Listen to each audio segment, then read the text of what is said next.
everyone, I'm Martin Hogan and I'm the director and co-founder of the Improvement Coalition along with Sid Beach, who is my brother.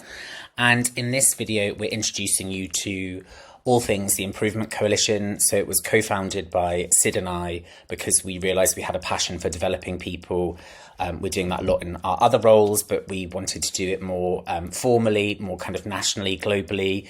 And we essentially co-founded this company, which is a not-for-profit company registered with the government, which has taken a long time to do a lot of paperwork. But it's now kind of really successful and doing really well, and we're really proud of it, and we're bragging about all of the wonderful things we do. So we've got a company website, yes, a whole proper company website, where you can see our catalogue of the things that we offer. So personally, in my portfolio as the Director of Education and Organisational Development, I offer executive coaching, QI coaching, I facilitate away days, workshops, those kind of things, but also collaboratively together we run and invent bespoke and tailored programs for your development. So basically, if you can think of anything that you want to develop, come to us and we can support you in inventing things if they're not already there.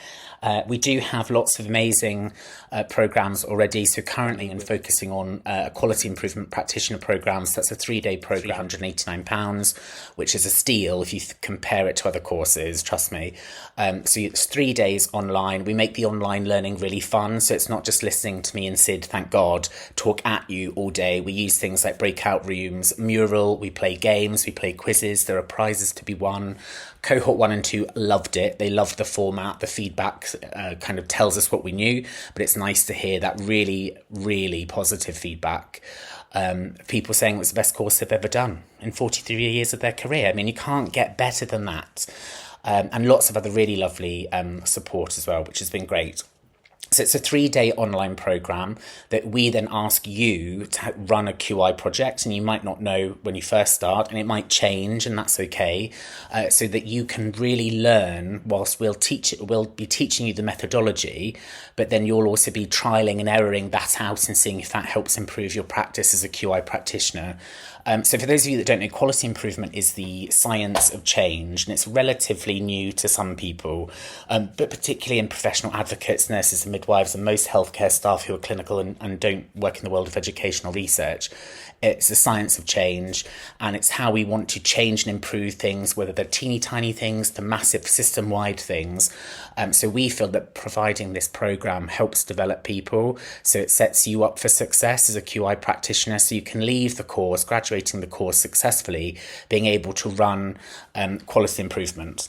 And then our kind of phase 2 is offering a quality improvement coaching course to make you all coaches.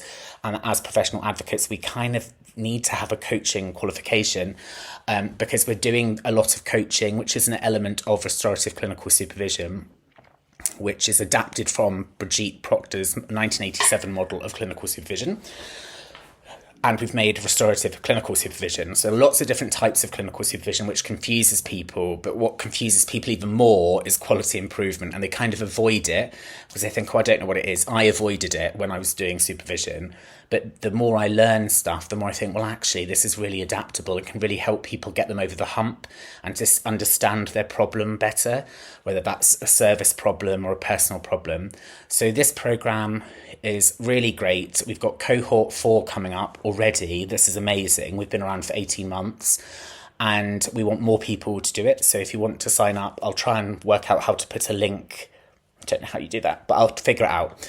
I'll put it in the video. So I'm constantly trying to develop myself. So I've been developing my leadership and developing education, but this is me trying to develop AI. So I want to move away from PowerPoint slides and just do everything on the computer because that feels less laborious and easier then to share videos far and wide rather than PowerPoint, but we'll see.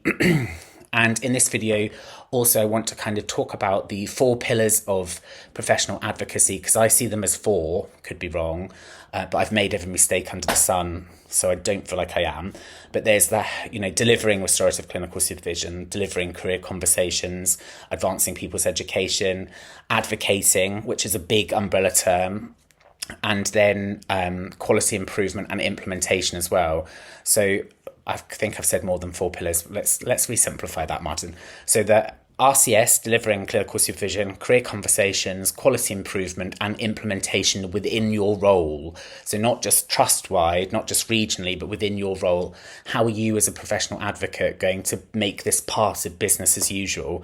So as your normal day practice, how are you going to be able to do that? Probably, like me, you're not going to get protected time to do that. So how are you going to do that? So on my YouTube, I've got videos of how to do RCS, how to do career conversations, how to do quality improvement, which Sid, my business partner, said was cruel because it was too much for people to learn in a short space of time. Hence the evolving into the QI practitioner program, which is spread over 3 days with lots of different adaptable learning as well for you too. And then the how to implement. So that video got the least likes, but I think is probably the most important because no one really talks about how to implement or what you're expected to do. So follow the YouTube because I'm moving off X and Blue Sky because no one's on there. It's died a death. I'm too old, I think, for TikTok. I just end up buying mops and things that I don't really actually need.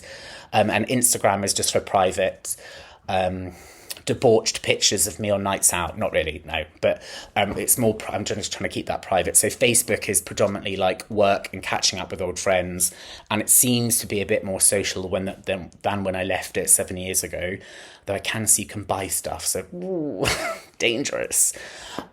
So follow the page along. I want to try and be a bit more interactive so you can get to know me a bit better, but also get to understand how my brain works. So you'll see lots of very playful videos and think, what on earth is this 41-year-old man talking about vampires and whales? What's that got to do with anything? But actually it's trying to make sometimes complex psychology, sometimes complex change methodology into a fun learning way, because I've learned it at a really high level. I'm I need to understand this at my fundamental level. So my playful brain has turned it into those creations. So enjoy and welcome.